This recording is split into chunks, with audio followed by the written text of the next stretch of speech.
Pedro, por la invitación. Es para mí un honor, chicos, estar con ustedes hoy compartiendo esta palabra que el Señor me la dio hace quizás 5 meses, 4 meses por ahí.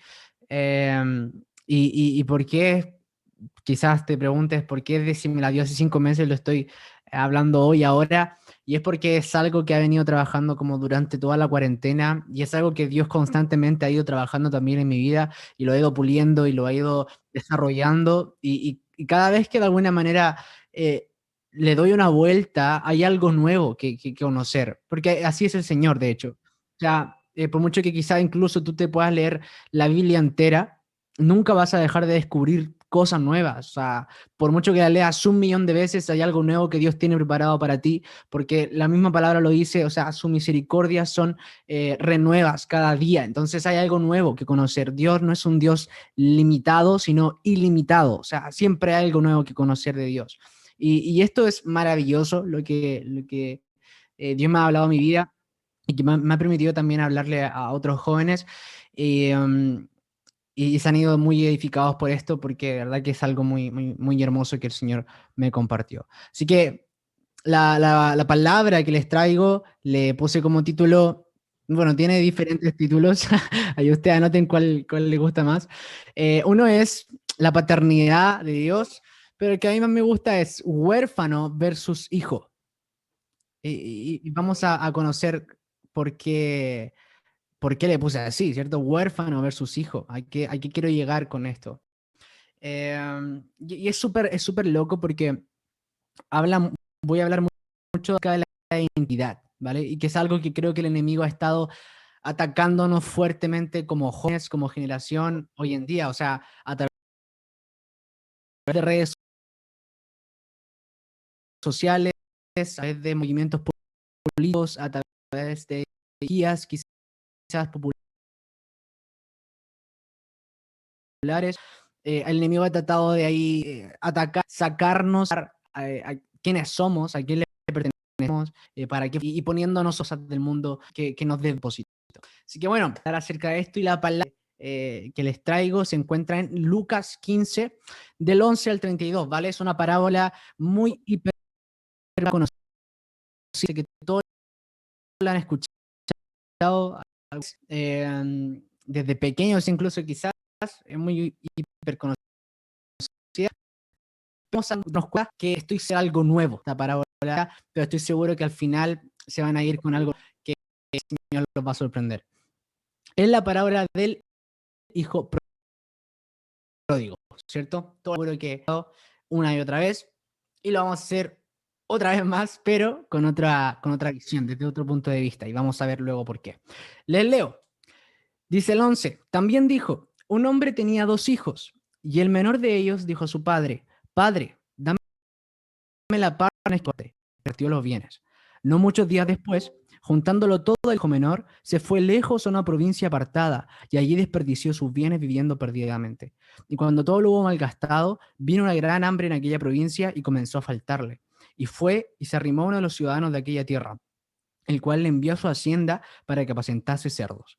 Y deseaba llenar su vientre de las algarrobas que comían los cerdos, pero nadie le daba. Y volviendo en sí, dijo, ¿cuántos jornaleros en casa de mi padre tienen abundancia de pan y yo aquí perezco de hambre? Me levantaré e iré a mi padre y le diré, Padre, he pecado contra el cielo y contra ti. Ya no soy digno de ser llamado tu hijo. Hazme como a uno de tus jornaleros. Y levantando cuando aún estaba lejos, lo vio su padre y fue movido a misericordia y con su cuello y le besó. Y el hijo le dijo, Padre, he pecado contra el cielo y contra ti, y ya no soy digno de ser llamado tu hijo. Pero el padre dijo a sus siervos, sacad el mejor vestido y vestidle, y poned un anillo en su mano y calzado en sus pies.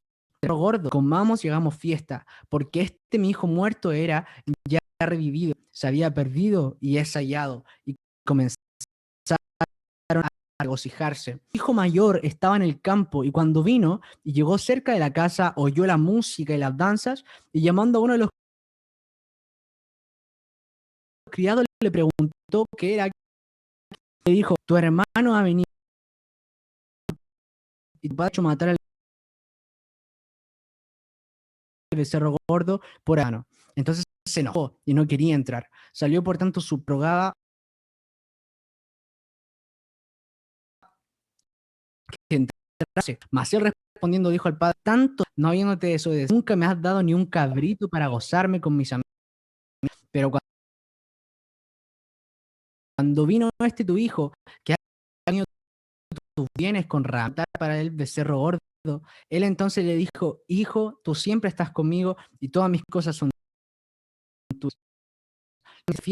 Porque es muerto y ha revivido y es hallado. Ahora, este conocido un poco, o la hemos usado como a esa persona que se alejó de Dios y vuelve y claro, como dijo, pero que Dios lo... Y es así, o sea, Dios es ese con los brazos abiertos de tu pasado, de lo que hay, cero a lo que va a abrazar y te va a decir: hijo mío, te extraño, te echaba de menos, ven para acá, comamos, disfrutamos. Es así, pero vamos a ir viendo un detalle mucho más importante con respecto a la identidad y sé que les va a parecer interesante. Vamos versículo por versículo, quizás recogiendo algunos detalles y vamos a ir desglosando la idea. Partimos en el 11, un hombre tenía dos hijos, ¿vale? El que se va y el que se queda, ¿vale? El hijo que se va era el hijo menor, ¿cierto? Y el hijo que se queda era el hijo mayor. Y aquí es el 12. Y el menor de ellos dijo a su padre: padre, dame la parte que bien corresponde, y este le repartió sus bienes. Ahora, importante detalle. Esta declaración, un poco esta petición del hijo menor al padre fue un poco escandalosa, digámoslo de esa manera. Fue muy atrevida. ¿Por qué? Porque de alguna otra forma, al padre, y porque según la tradición judía, la herencia no solo se repartía en vida, sino que solamente en muerte. Si el papá se moría, la herencia obviamente se repartía a los hijos que quedaban. Entonces, este chico, en su licencia, le dijo: Teresa, no me importa, yo solamente quiero mi parte porque quiero vivir mi vida y qué sé yo. O sea, todas sus excusas que podrá tener.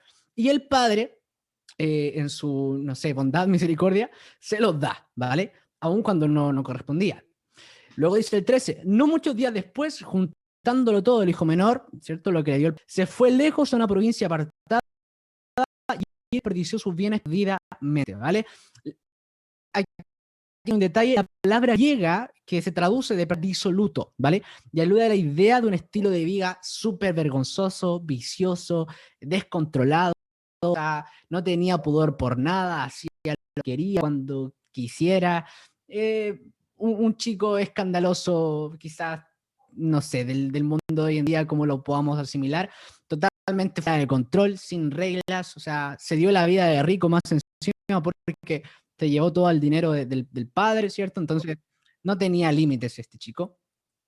Luego entonces dice, cuando todo luego obviamente malgastó su fortuna en todo lo que ya podamos imaginarnos, vino una gran hambre en aquella provincia donde estaba justamente chico y comenzó a faltarle, ¿vale? Y ahí ya se empezó a ocupar un poco de cosas, el todo ya que no tenía dinero, le faltaba para esto, y empezó, dice el 15, y fue ciudadanos de aquella, cual le envió a su hacienda para capacidad clave igual, porque para los judíos el animal más despreciable, más inmundo chino es el cerdo, ¿vale? O sea, es una cosa de cultura judía, animal más impuro. De hecho, si mal no me equivoco, creo que ellos no comen cerdo mismo porque es impuro, es algo que ellos no pueden concebir, ¿vale? Entonces, esta era la peor clase de degradación imaginable para los judíos, porque imagínense, ya siendo un animal, el cerdo impuro, que era el que los limpiaba o el que barría su inmundicia. O sea, más aún, era como el trabajo más despreciable que un judío podía tener en ese tiempo, ¿vale? Entonces, allí el chico ya estaba en el hoyo más profundo del mundo mundial, o sea, muy mal. Y el 15 dice, perdón, 16, y deseaba llenar su vientre de las algarrobas que comían los cerdos, pero nadie le daba. Es aún más, agrandando más el asunto, están riendo quizás o limpiando la suciedad de los cerdos, quería comer la comida que ellos comían. Fíjense en ese punto de degradación, o sea, ya es otra cosa. A pesar de estar ahí trabajando en un empleo desagradable, despreciable por los judíos, quería comer la comida de los cerdos, que también ya era, o sea, como impensable quizás para los judíos. Ya, que pongan atención a lo siguiente a comentar. Esto es bastante. 17. Y volviendo en sí dijo, ¿cuántos judíos en casa de mi padre tienen abundancia y hambre? Primer detalle, casa de mi padre, ¿vale? De mi padre. Fíjense bien en esa palabra. Luego el 18, me levantaré e iré a mi padre y le diré, Padre, he pecado contra el cielo y contra ti. Luego el 19, ya no soy digno de ser llamado tu hijo, como uno de tus jornaleros. Fíjense bien en eso, vamos a saber por qué más adelante. Cómo se expresa este hijo que se fue a su padre, ¿cierto? Mi padre, tu hijo, ¿cierto? O sea, como esa forma de expresión diciendo que le pertenece a él, que aún está vinculado a él, ¿vale? Es muy clave, vamos a ver después por qué.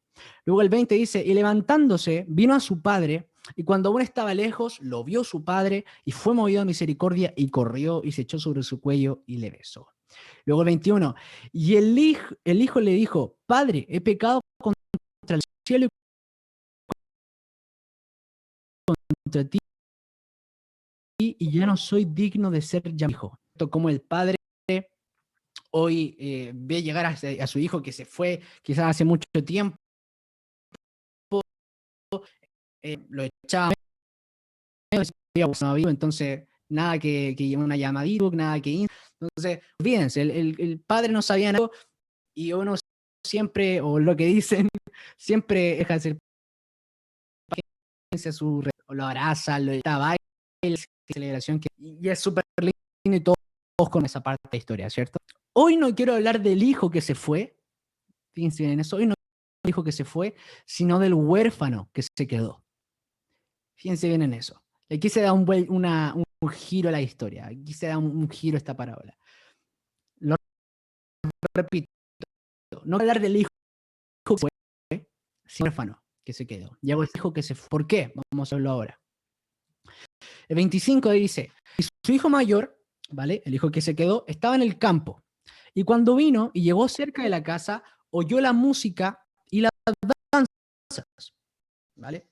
Y el 26 dice, y llamando a uno de los criados, ¿qué era aquello? O sea, el hermano mayor escuchó todo el bullicio, toda la fiesta, y llamó a uno y le preguntó, oye, ¿qué es esto? Y aquí vemos la primera característica de por qué yo llamo huérfano al hermano mayor. ¿Por qué? Porque no se comunicó directamente con el padre, ¿vale? Buscó un servidor. No se comunicó, no fue al padre y le dijo, hey, ¿qué es todo esto? ¿Qué pasó? Sino que buscó a criado, a un servidor, a un siervo, ¿vale? ¿Y qué pasa? Esto lo puedo también aparentar o llevar a nuestra vida actual. Y es como cuando, no sé, yo creo que a todos nos ha pasado, mismo pasó en su momento, cuando estamos recién empezando, que los caminos, y necesitamos de alguien para... Y quizás estamos buscando una respuesta y pensamos que el pastor tiene mi respuesta, o la acá mi respuesta,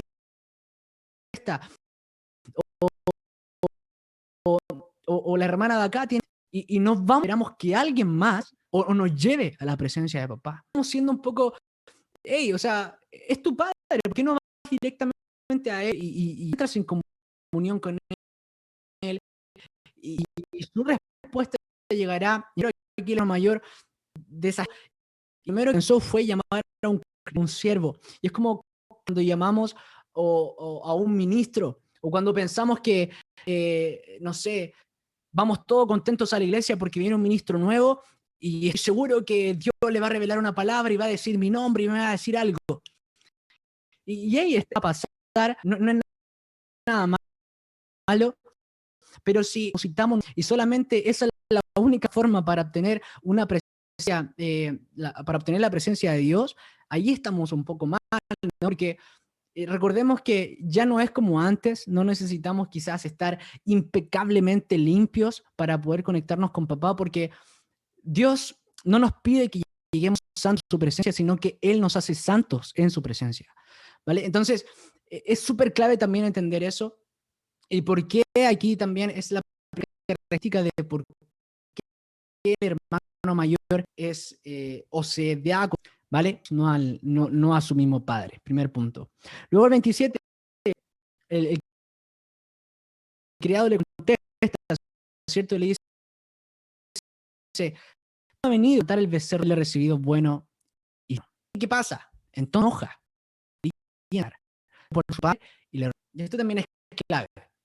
¿Qué pasa cuando el criado le dice, hey, vino tu hermano y tu papá y sale y el chico enoja porque dice, no lo imagino diciendo, hey, pero si este no hizo nada, o sea, se fue súper rebelde, hizo lo que quería, gastó el dinero, se portó, viene y recibe, mata un becerro, le compra un auto, le compra lo que le hace y a mí no me hizo nada. Y la importancia y que a lo que realmente era importante, un regreso de su hermano, ¿vale? Y aquí lo podemos asimilar hoy en día, como esas personas quizás que no sé, imaginémonos, nosotros trabajamos cada día y quizás limpiando la iglesia, domingo, viernes a viernes, siempre ahí ir a los otros, y quizás un hermano que se había ido de la iglesia en su tiempo y viene de vuelta a los caminos del Señor, y vemos cómo quizás el Señor le abre puertas en el trabajo, le da un auto, le da una casa y nosotros empezamos a sentirnos, Señor, porque se fue, se portó súper mal y yo no tengo nada y yo te he servido todos estos años y quizás, no sé, nos llega una enfermedad y empezamos a decir, pero papá, o sea, te hemos servido tanto tiempo, he estado ahí fiel contigo, ¿por qué me pasa esto a mí? O sea, ¿qué te he hecho yo? De alguna manera, tú, Dios, nos servimos y tanto así merecemos un palacio, merecemos quizás un bienestar. Y no digo que eso sea malo, no lo tomes a eso, sino que cuando empezamos a pensar que uno que impacta nuestro binomíco o nuestras luchas como fundamental, ¿cierto? Porque aquí el hermano no le importó la llegada pequeño de su hermano menor, no le importó que se haya perdido todos estos años, se haya vuelto. Lo que le importó fue que el papá mató el becerro y no por lo que él había hecho antes, ¿cierto? Es clave aquí las prioridades, qué es lo que qué realmente importa y hasta que te va a dejar un...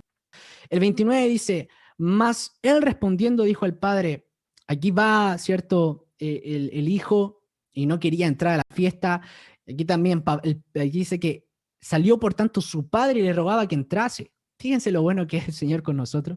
A pesar de nuestro orgullo, muchas veces, ¿cierto? Que nos portamos como niños chicos de 10 años, orgullosos porque no nos dieron lo que queríamos. El padre en este caso sale a nuestro encuentro. Y a mí me toca mucho esto porque siempre he pensado que tú lo viví así. Viví quizás creyendo que merecía algo, que como que de alguna manera Dios tenía que darme algo. Y quizás en mi orgullo dejé de hacer muchas cosas y aún una situación de mi orgullo quizás que estaba dentro de mi corazón, Dios salió a mi encuentro. Y eso es algo maravilloso porque es como, wow, o sea, no merezco esto, no merezco tu amor, papá, y ¿por qué por qué me fuiste a buscar? O sea, ¿qué viste en mí? Y ahí fue cuando Dios me abraza y me dice, hijo, porque no hay nadie como tú, o sea, que Dios te creó tan perfecto, tan única, un hueco en su corazón que solamente tú puedes llenar, no hay nadie más, o sea, para Dios no somos reemplaceros, ¿vale? No como, ay, se fue uno, que vuelvan 10, no. Después también que vimos la parábola de las ovejas, se va una de las 99 y él va a buscar a la que sí tiene 99, porque no hay nada que reemplace a la persona que se fue. Y eso es maravilloso. Y cuando yo eso de parte fue como, Qué lindo es, papá, que aún a pesar de nuestro orgullo, Él sale a nuestro encuentro. Él nos va a buscar. Qué tremendo. Luego dice el 29. Mas él respondiendo dijo al padre, aquí el hermano mayor, le dice a papá, he aquí tantos años te sirvo, no habiéndote desobedecido jamás, y nunca me has dado ni un cabrito para gozarme con mis amigos. Ahí vemos lo que decíamos antes, ¿cierto? Le daba prioridad a lo material, le daba prioridad a las cosas efímeras, a lo pasajero. ¿Para qué sirves a papá? ¿Para qué trabajas para el reino? ¿Cuál es realmente la misión? Y no quiero que me contestes, sino que lo me ahí en tu corazón, lo haces. Es clave esta pregunta, porque quizás a veces lo hacemos inconsciente de que la iglesia, domingos, hacemos todo esto porque creemos que lo hacemos, nos va a ir bien en la vida. Y puede que sí, o sea, Dios quiere una bendición para sus hijos, Dios quiere que sus hijos tengan dinero, Dios quiere que sus hijos tengan salud, o sea, es así. Pero, ¿qué pasa si no? ¿Qué pasa si te llega una enfermedad y te llega? Es bueno, Dios deja de amarte, Dios deja su bondad, su fidelidad, deja de existir. Lo vivimos solamente por un bien a nosotros o porque le, estamos o estamos día a día con Él porque creemos que nos da por laborales. No pase eso, aunque me llegue lo que me llegue, aunque el problema que ve, lo amo y eso es lo importante. ¿Por qué lo sirves? ¿Por qué lo buscamos? Y cuando yo leía esta parábola el día que Dios me reveló esto, yo miraba, claro, al hermano mayor y yo decía, hey, o sea, ¿para qué le servía? ¿Para qué fue en todos esos años de nunca haber desobedecido, de nunca haber hecho tal cosa, de nunca haber hecho tal cosa de acá? Y me suena muy religión, ¿cierto? Es que yo soy perfecto acá o yo siempre hice esto acá y nunca me equivoqué y nunca fallé en esto. Sienten en las cosas. Padre, o sea, yo te hice esto, dame esto de vuelta. Y créeme que la relación que Dios espera con nosotros no es una relación de comerciante, no es un trueque. Tú haces esto, yo te doy esto. No, es una relación de padre e hijo, que nunca deja de ser. Es cuando, por ejemplo, yo me acuerdo ahora, cuando era más pequeño y iba a los abrazos de mi mamá, como por inercia, qué sé yo, decía, a ver, ya, ¿qué quieres?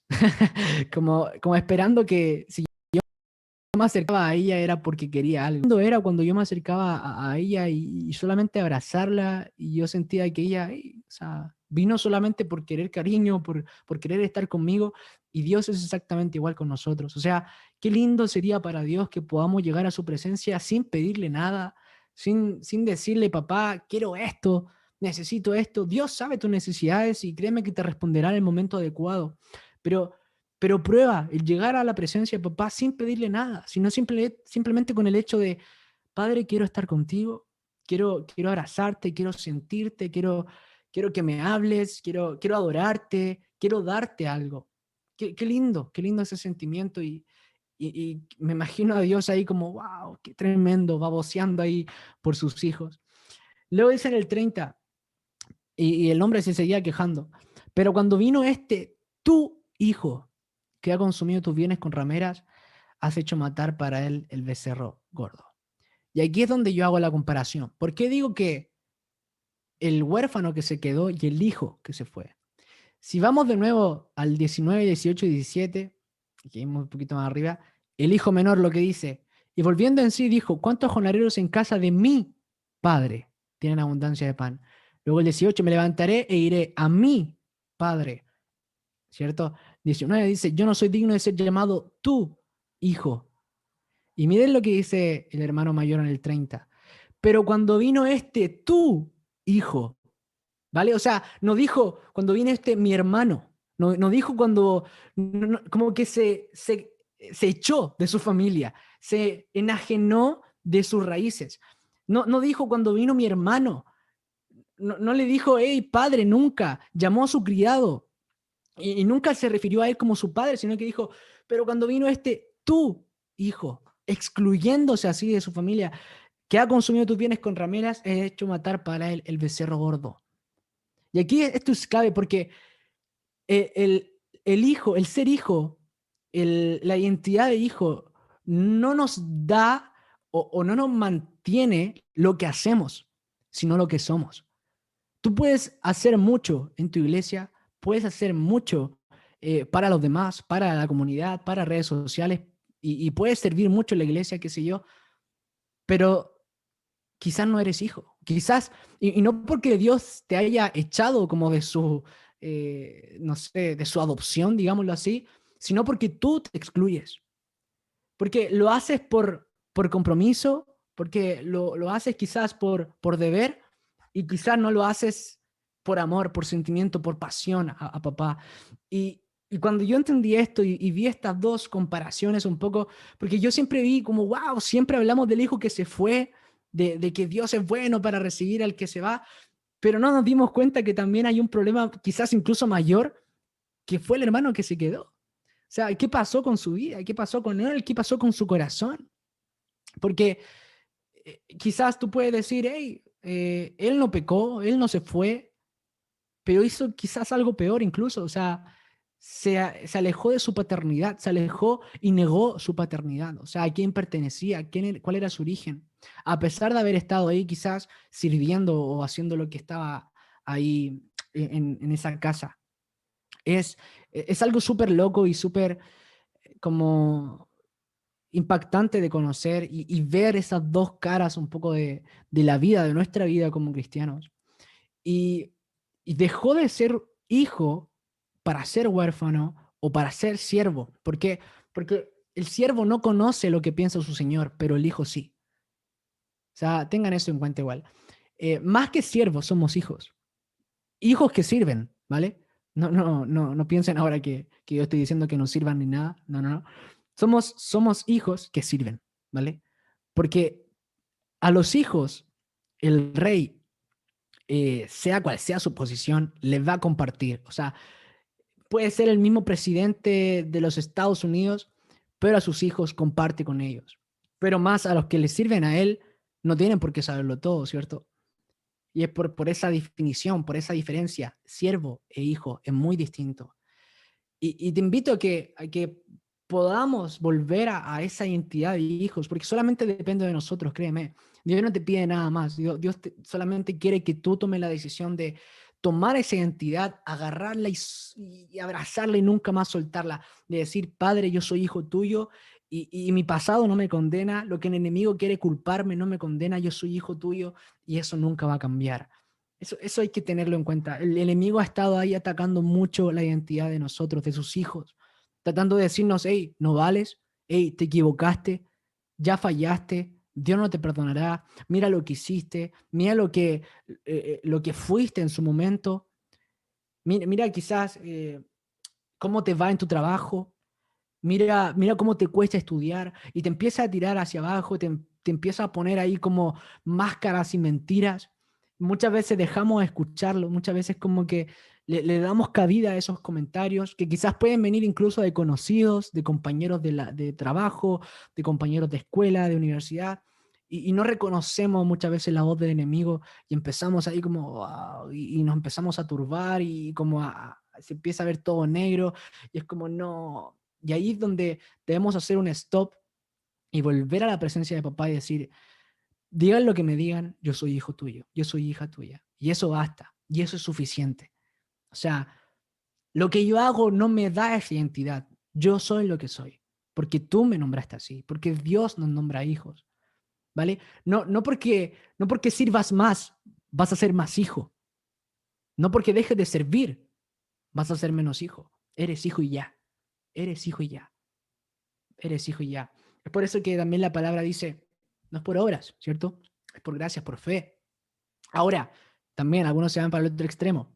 La fe sin obra es muerta, ¿cierto? Si tenemos esa convicción de creer que somos hijos de Dios, servimos, pero desde nuestra identidad de hijos, no de siervos. Es importante también destacar eso. Entonces, ¿a qué voy con esto y a qué quiero llegar?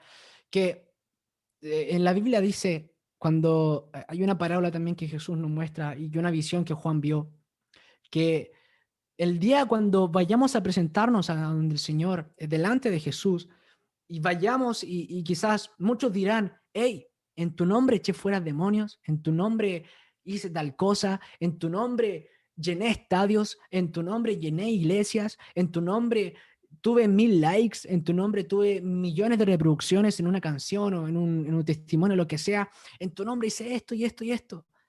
Y el Señor, ¿qué te puede decir? Hey, apártate de mí, hacedor de maldad, que yo no te conozco. Y eso siempre me ha marcado, ¿saben? Porque qué tremendo es cuando quizás hacemos y hacemos y hacemos pensando en que eso va a mantener a Dios contento. Y claro, puede que llegue ese día y Dios nos diga, hey, yo no te conozco. ¿Y a qué? ¿Por qué es eso posible? ¿Cómo es eso posible que Dios no nos conozca si es que hemos hecho todas estas cosas, ¿cierto? Les explico. Ese conocer es el mismo conocer que Dios usó en Génesis con Adán y Eva. Cuando dice que Adán conoció a Eva, es esa intimidad, ¿vale? Entonces, no se refiere a que a un conocer más general, sino a ese conocer íntimo. Y eso es lo que Dios quiere con nosotros, con sus hijos. Quiere intimidad con sus hijos, quiere conocerlo en lo secreto, no en las redes sociales quizás solamente donde todos ven que, wow, este es cristiano, o este es allá, no, sino, ¿qué haces en tu pieza cuando estás solo? ¿Qué haces en tu casa cuando nadie te ve? Tienes esa comunión con papá, te conocen lo secreto, te conocen lo íntimo. Su palabra dice, todo lo que hagas en lo secreto será recompensado en lo público, ¿vale? Y eso no es solamente, hey, tú me buscas y yo te doy dinero, tú me buscas y yo te doy un auto. No, es algo mayor y siempre me ha vuelto un poco loco esa palabra porque se refiere a esto. Tú buscas a papá en lo secreto, tú buscas a papá en lo íntimo y Jesús se va a ver en ti en lo público. Entonces, cuando tú vayas a la universidad o a tu trabajo, donde quiera, no te van a ver a ti solamente, sino que van a ver a Jesús. ¿Y qué mayor recompensa que eso? ¿Qué mayor recompensa que el mundo entero pueda ver a Jesús a través de ti? Que el mundo entero pueda ver a Jesús a través de ti. Créeme que muchas veces el mundo no va a buscar en la palabra o en la Biblia conocer a Dios, sino muchas veces lo van a ver en ti. Tú eres el primer contacto que el mundo tiene con Dios.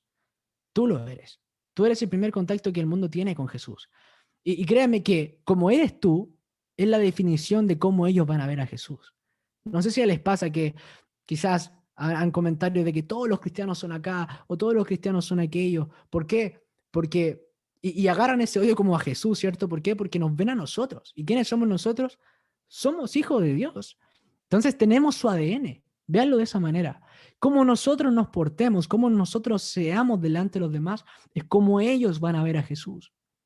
Y de qué manera podemos compenetrar a Jesús con nosotros en intimidad. No hay otra manera. No hay otra manera. Es cerraste en tu pieza, en tu cuarto, en tu momento a solas. Y créeme que no hay esquemas, no hay un libreto que seguir. O sea, eres tú y él. Eres tú y él. Y créeme que es como, yo me acuerdo una vez que llegué de la universidad súper cansado, estaba muy mal, no quería, ¿verdad? No quería nada. Y lo más sincero o sea, lo que pensé yo en ese momento, quería tener mi tiempo con el Señor, pero no quería también al mismo tiempo. ¿Por qué? Porque me sentía cansado, me sentía fatigado, como que quería dormir y nada. Y yo me acuerdo que llegué a mi pieza y me tiré de guata al piso, de guata estómago, ¿vale? Chileno, de guata, sí. Y le dije al Señor, en mis palabras, papá, no quiero, no tengo ganas de buscarte, no, siento que no tengo fuerzas. Y así, con mis palabras, súper sincero. Y saben, yo no sentí como un reproche de parte del Señor. No fue ándate entonces, no, sino que fue, en ese momento yo me acuerdo tan claro, fue un abrazo de parte de papá diciendo, hey, descansa aquí conmigo, descansa conmigo. O sea, tranquilo, te entiendo, te amo. Esto es, o sea, es sinceridad, es relación, es presencia.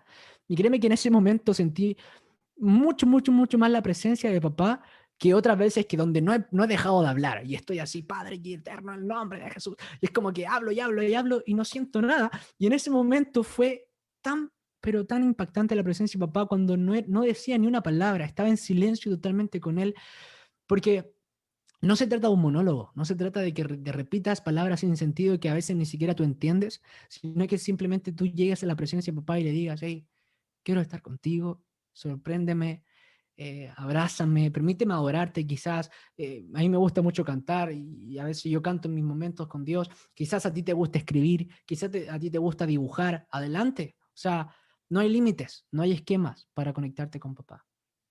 Entonces, ya como para ir cerrando, no se trata de lo que hacemos, ¿vale? Se trata de lo que somos. Y eso es lo más importante, ¿vale? No eres hijo por lo que haces, sino por lo que eres. Y créeme que antes incluso de hacer, debes ser.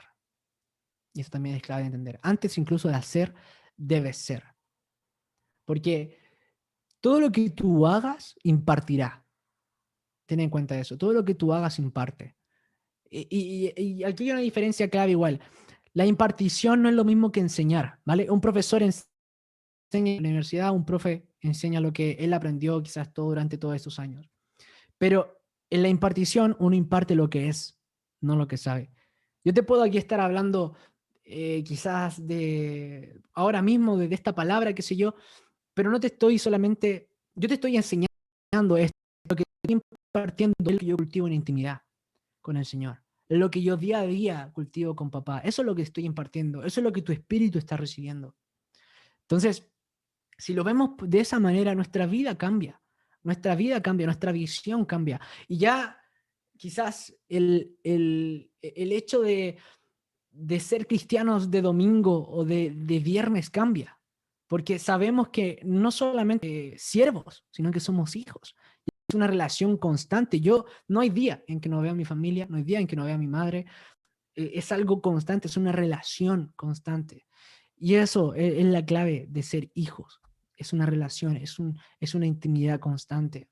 ¿Y qué pasa? Que, y es también lo que quería llegar a esto, y es clave una ecuación que dice que es identidad más motivación correcta es igual al deleite del Padre. Identidad más motivación correcta es igual al deleite del Padre. Esa es la ecuación de nuestra vida, creo yo. Es clave. Si tenemos una identidad, si estamos seguros en quiénes somos, en papá, somos hijos, y tenemos una motivación correcta por lo cual hacemos las cosas, puede ser porque amamos a papá, porque queremos verlo sonreír, porque queremos quizás agradarlo. Si tenemos esa motivación para hacer las cosas, créeme que todo lo que tú hagas va a agradar al Señor. Y créeme que tú lo hagas también porque excelencia. Y créeme que no te va a costar. Muchos me han preguntado, pero Benja, ¿cómo lo haces quizás para tener una relación con papá? A mí me aburre, a mí quizás como que se me olvida. Es como, yo siempre me gusta poner este ejemplo, es como si yo tuviera una novia, o sea, como si yo con mi novia quizás dijéramos, hey, juntémonos tal día, y yo, ay no, que fome, que no quiero ir, que lata. O sea, ¿qué dice eso? Que en verdad quizás no la amo, ¿cierto? O sea, seamos sinceros, si quizás tú invitas a tu novio, a tu novia, le dices, "Ah, este día, sé yo", y él como, o ella como que, ah, no, mejor no, y qué lata. O sea, no te expresa amor para nada, ¿cierto? Y es lo mismo con el Señor. Si estar con Él te está causando quizás ese tipo de sentimiento de, no, qué lata, qué fome. O sea, esto no te lo digo para juzgarte, porque a todos nos ha pasado, creo yo, que sintamos eso, sino es netamente para que te des cuenta de que es momento de parar, quizás de hacer tanto y de ser más. Parar de hacer tantas cosas y de moverte por aquí y por allá y volver al origen y decirle, papá, necesito reenamorarme, necesito volver a estar loco por ti, ser sincero. ¿Sabes lo que también es? ¿Sabes por qué David era conforme al corazón de Dios? ¿Por qué David era conforme al corazón de Dios? Uno puede decir, pero ¿cómo? Si metió, o sea, cometió unos pecados, pero terribles, o sea, que uno quizás ha cometido en la vida y que jamás cometerá, o sea, mató, no mató directamente, pero mandó matar a alguien de cierta manera, ¿cierto? Era obvio que se iba a morir y lo mandó, adulteró, ¿vale? Y mató al marido de con quien adulteró. Censó al pueblo, ¿vale? Y eso es como cuando quizás tenemos una, no sé, una red social y así como, hey, realmente estoy haciendo esto como porque a Dios le gusta o porque a la gente le gusta. Y es como estamos, ¿cierto? Mira, a ver, ¿cuántos seguidores tengo? Ahora, ¿cuántos likes tengo? Como, hey, cuidado. Y David cometió todo eso, o sea, cometió todo eso. Y aún así, Dios dice, él era un corazón mío, porque David era para arrepentirse. Que hey, me arrepiento hoy día y vuelvo a hacer lo que hacía mañana. De esa en el Salmo 51, la oración más, pero desgarradora quizás de David, cuando le decía al Señor, quítame todo, aparta de mí todos mis bienes, pero no apartes de mí tu presencia.